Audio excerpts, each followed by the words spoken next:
मित्रों प्रणाम।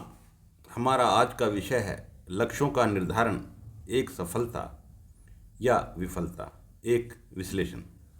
कृपया चैनल को सब्सक्राइब कर लें। मित्रों, प्रकृति का हर प्राणी अपना एक स्वाभाविक लक्ष्य लेकर पैदा होता है और उसका लक्ष्य है जीना। जीवन का एकमात्र लक्ष्य होता है जीना, यानी सर्वाइवल। और यही एक लक्ष्य मनुष्य के लिए अनेक लक्ष्यों की भूमि तैयार करता है। बचपन के बाद विद्यार्थी का लक्ष्य है शिक्षा ग्रहण करना, ताकि वह अपने जीवन के लिए शारीरिक और मानसिक सुरक्षा संबंधी व्यवस्थाएं कर सके। इसलिए विद्यार्थी अपने जीवन का प्रारंभिक काल लगभग 15 से 25 वर्ष इंस्टीट्यूशन में ही लगा देते हैं। यदि शिक्षा का उद्देश्य केवल शिक्षा ही ग्रहण करना है, तब तो सफलता का मापदंड हम कह सकते हैं कि 100% हो जाएगा। शिक्षा लेने वाला शिक्षा के संदर्भ में हर कोई सफल हो जाता है। और यदि शिक्षा का उद्देश्य जीविका का प्रबंध करना है, तो मुझे नहीं लगता कि हर कोई सफल होगा। जीविका के संदर्भ में लगभग 70% विद्यार्थी विफल हो जाते हैं और केवल 30% विद्यार्थियों को ही सीधे सर्विस मिलती है, तो केवल 30% ही सफल हुए। इसके बाद जीविका का दूसरा पक्ष व्यापार है। तो जिन लोगों ने सर्विस करने के लिए शिक्षा ली है, उनके लिए व्यापारिक विधा में आना बड़ा ही कठिन होता है, क्योंकि व्यापार करने के लिए व्यापारिक शिक्षा का होना बहुत अनिवार्य है। और यह तभी होगा जब आपने प्रैक्टिकल रूप से किसी व्यापार में भाग लिया हो। तो विद्यार्थी जीवन में तो संभव नहीं लगता। इसलिए वह जो 15 से 25 साल आपने शिक्षा ग्रहण की है, उसके बाद फिर से एक नया जीवन आपको शुरू करना पड़ेगा, एक नई व्यापारिक शिक्षा लेनी पड़ेगी। आध्यात्मिक दृष्टि से अपना व्यापार सर्विस से कहीं अच्छा होता है, क्योंकि उसमें आपको निर्णय लेने की पूरी स्वतंत्रता होती है तथा नए नए अनुभव और दिशा चुनने की भी आपको आज़ादी होती है। परंतु स्वतंत्रता के साथ साथ विफलता का खतरा भी हमेशा बना रहता है।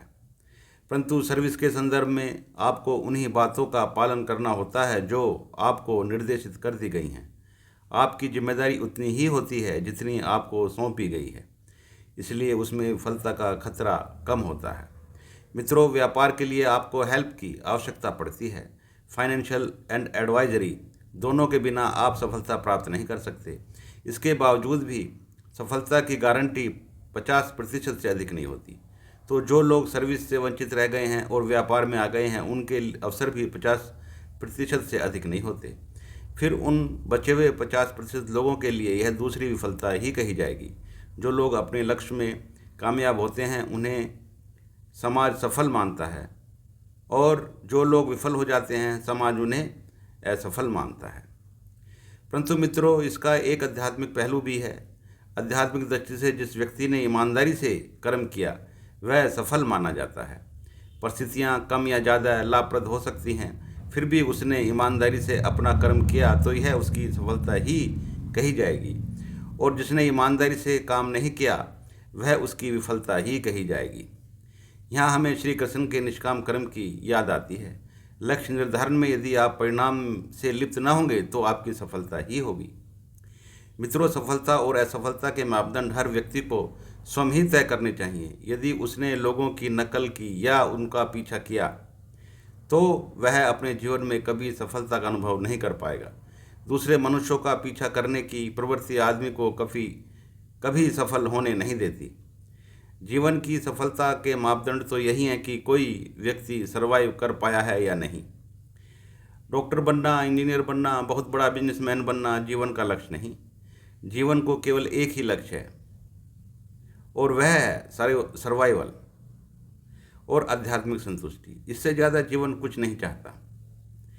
कोई बहुत बड़ा इंजीनियर बन गया हो, डॉक्टर बन गया हो, कोई बहुत बड़ा बिजनेसमैन बन गया हो, और किसी का बहुत बड़ा स्टेटस हो गया हो, इससे जीवन की सफलता का कोई संबंध नहीं। यदि वह मानवता और समाज के लिए घातक है, दुखी है, और यदि वह आध्यात्मिक तौर पर असंतुष्ट है, मानसिक तौर पर बीमार है, तो उसको हम पूर्णतः असफल ही कहेंगे। चाहे समाज उसे सफल ही क्यों ना मानता हो। उसने जो अपने लक्ष्य तय किए हैं और उनमें सफलता पाई है, जीवन और मानवता के लिए उनका कोई महत्व नहीं। एक साधारण व्यक्ति जो संतुष्ट है, जो समाज के लिए और मानवता के लिए घातक नहीं है। समाज चाहे उसे असफल कहे, फिर भी आध्यात्मिक और जीवन की मूल दृष्टि में वह सफल ही कहलाया जाएगा। यदि किसी के पास जीवन जीने का साधन है, सुरक्षा व्यवस्था है, आध्यात्मिक व मानसिक संतुष्टि है, तो हम कहेंगे कि वह अपने लक्ष्य में सफल हो गया है। परंतु मित्रों, यदि सामाजिक दृष्टि से जो मापदंड लोगों ने तय कर दिए हैं, उनके आधार पर आपको अपनी तुलना करनी पड़ेगी, तो मुझे नहीं लगता आप कभी सफलता का अनुभव करेंगे।